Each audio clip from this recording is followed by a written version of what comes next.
I went to my dad's house, and he was an academic, he is an academic, and unfortunately though he was a professor of Spanish, and so nearly all the books in his house are in Spanish, which is absolutely useless for a young undergraduate not really that interested in reading, and certainly couldn't read any of his books.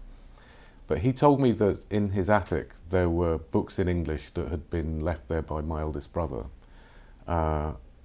And so I thought I'd have a look at them. And so I got them down from the attic, and there were two books of philosophy in them that he'd looked at in his first year as an undergraduate, but then had discarded. One of them was by Karl Popper and was in philosophy of science. And it was a very big fat book, and I just thought, I'm not even going to think about reading this.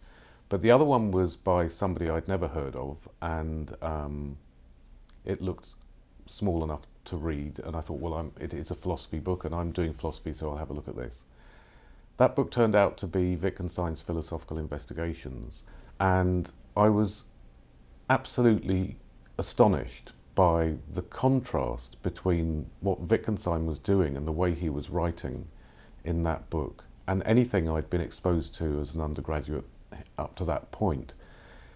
And I started reading it, and quite frankly, I don't think I put the book down for about another 5 years. I mean, I was reading around, but I sort of became obsessed with Wittgenstein, and managed to answer every question in every exam I took as an undergraduate with some reference to Wittgenstein. It enabled me in a way to find a path into the subject I was doing at university that I found stimulating and interesting. Listen to me. We imagine the meaning of what we say as something queer, mysterious, hidden from view. But nothing is hidden, everything is open to view. It's just philosophers who muddy the waters. Professor Wittgenstein, you can't know this pain. Only I can. Are you sure you know it? You don't doubt you had a pain just then? How could I? But if we can't speak of doubt here, we can't speak of knowledge either. So would you recommend Wittgenstein as a good introduction to anybody who's disinterested in philosophy at university or something like that? Well, I think in Britain, if you're working in Britain, he's one of the few writers you're likely to be exposed to who seems to be doing something completely different from the vast majority of the sorts of texts you're looking at.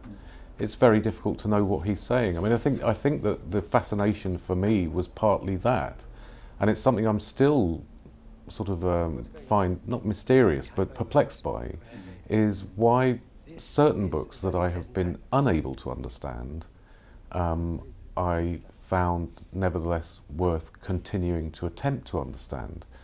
It makes no sense to speak of knowing something in a context where we could not possibly doubt it. Therefore, to say, I know I am in pain is entirely senseless.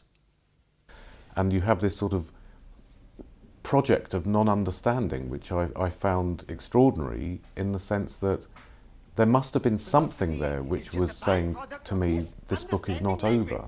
And so instead of reading the book and finding I didn't understand it and so I discarded it, or reading a book or a text and finding I understood it and then it was behind me, Wittgenstein's texts continued to lie ahead of me, and I found that incredible. And for any student who is finding their education in philosophy insufficiently stimulating, I'd certainly recommend Wittgenstein. It's a great book.